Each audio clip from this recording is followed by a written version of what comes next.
খবর 24 সাথে আপনাকে স্বাগত।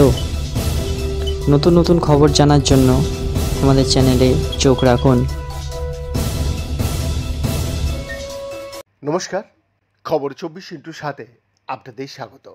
আরিয়ানের পর এবার পুলিশের জালে শ্বেতা খান। হ্যাঁ দর্শক, পণকাণ্ডের খবর সামনে আসার পর থেকেই তাকে হন্য হয়ে খুঁজছিল পুলিশ।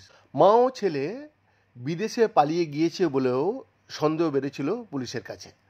অবশেষে আরিয়ানকে জেরা করার পরেই সেটাকে ধরে ফেলল পুলিশ। গতকাল বুধবার সকালে কলকাতার গলগ্রিম থেকে গ্রেপ্তার করা হয়েছে আরিয়ান খানকে, আর এবার আলিপুর থেকে ধরা পড়লেন শ্বেতা। এদিন সন্ধ্যায় হাওড়া সিটি পুলিশ গ্রেপ্তার করেছে শ্বেতাকে। দক্ষিণ কলকাতার আলিপুরের গোপালনগর মোড়ের কাছ থেকে গ্রেপ্তার করা হয়েছে তাকে।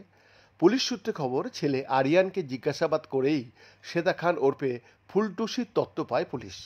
এ ব্যাপারে আরিয়ানের মোবাইল ফোন ট্র্যাক করেই শ্বেতা খানকে গ্রেপ্তার করেছে বলে খবর সূত্রে। আরও জানা যাচ্ছে যে শ্বেতার কাছ থেকে উদ্ধার করা হয়েছে নগদ টাকা, তবে টাকার অঙ্ক এখনও জানা যায়নি। মা ও ছেলেকে মুখোমুখি বসিয়ে জেরা করতে পারে ডোমজুর থানার পুলিশ। হাওড়া সিটি পুলিশের কমিশনার প্রবীণ কুমার ত্রিপাঠী জানিয়েছেন, আজ শ্বেতাকে জিজ্ঞাসাবাদ করা হবে, আগামীকাল তাকে তোলা হবে হাওড়া আদালতে। গত সপ্তাহে শনিবার প্রথম অভিযোগ সামনে এসেছিল। এক যুবতী দাবি করেন শ্বেতা ও আরিয়ান তাকে অন্য কাজে টোপ দিয়ে নিয়ে গিয়ে বারে নাচতে বাধ্য করেছিলেন।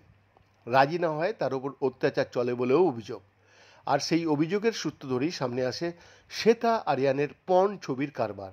এরপর থেকেই মা ও ছেলেকে পুলিশ হন্য হয়ে খুঁজে বেড়াচ্ছিল। বৈদ্যনাথ দাসের রিপোর্ট, খবর 24/7।